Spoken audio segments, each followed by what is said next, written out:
Hello everybody, welcome back to HardReset.Info channel. In today's video, I'll show you how to factory reset your JBL tuner free.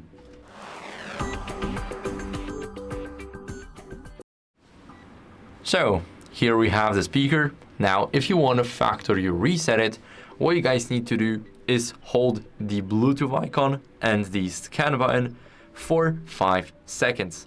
So let me quickly turn it this way. Let's press both of those buttons and keep on holding them until you see resetting right here.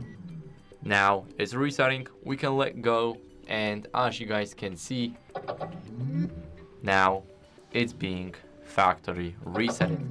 So as you guys can see, we are in the setup, and what we need to do next here is just click on scan, and now it will scan for the radio stations, because of course it's also a radio and a speaker.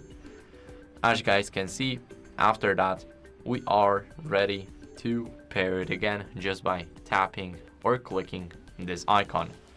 So that's it for the video. This is how you guys can easily factory reset your JBL tuner free. I hope this video was helpful. If it was, then leave a like, subscription and a comment, and I'll see you in the next one. Bye.